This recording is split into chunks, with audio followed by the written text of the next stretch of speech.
Magandang araw mga kapatid. Ito na naman tayo sa panibagong vlog sa TV ni Mang Lulong. Oo nga pala, isang membro ng Guardian. Isa rin naman kilalang samahan o kapatiran dito sa Pilipinas. Ngayong araw, kami ay nagkaroon ng misyon at yun ay ang makapag-feeding program dito sa lugar namin sa Caloocan.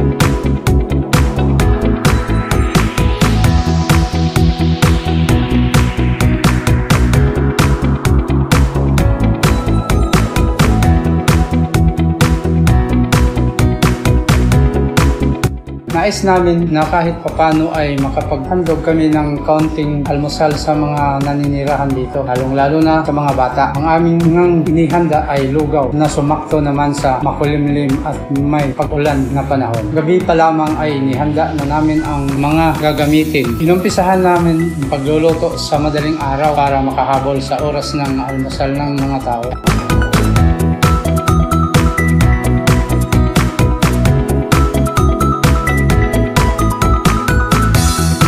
Ayan ang aking mga kasama. Nagsimula na sila sa kanilang pagluluto. Kitang-kita sa mga kasama ko na bukal at desidido na matupad namin ang misyon na araw na ito. Nang matapos ng maluto yung lugaw at naipaalam sa mga tao ang aming layunin, naghintay kami ng mga nais makakuha ng libreng lugaw. Hinintay namin ang mga kabataan.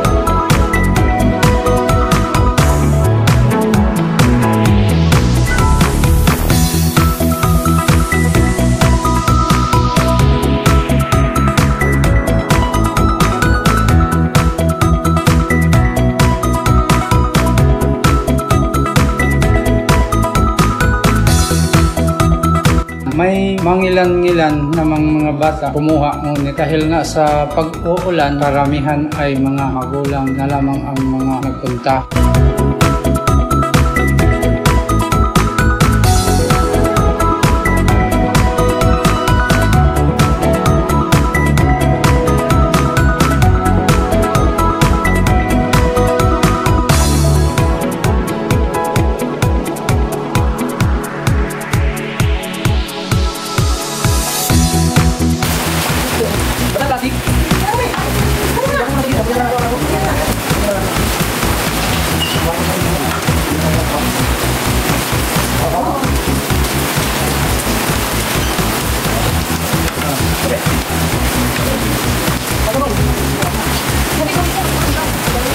Naging maayos ang lahat para sa akin. Magawa namin ang aming misyon. Masarap sa pakiramdam na kahit sa munting paraan kapag bibigay tayo ng kaunting biyaya sa iba.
Matigas na daw yung tuhod niya.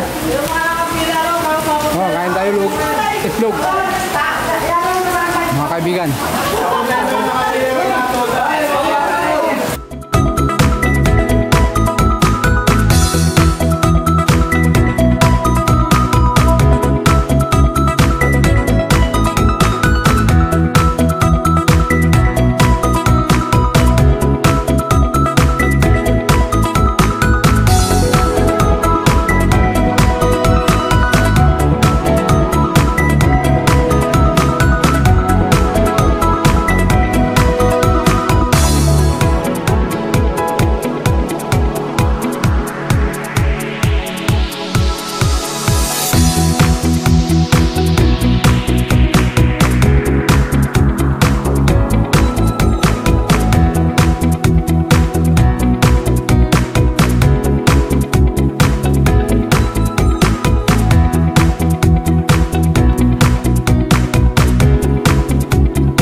Hanggang dito na lamang muna mga kaibigan. Huwag mo sanang kalimutan mag-like, share at follow. Subscribe ka na rin para naman updated ka sa mga bago kong upload. Salamat sa panonood.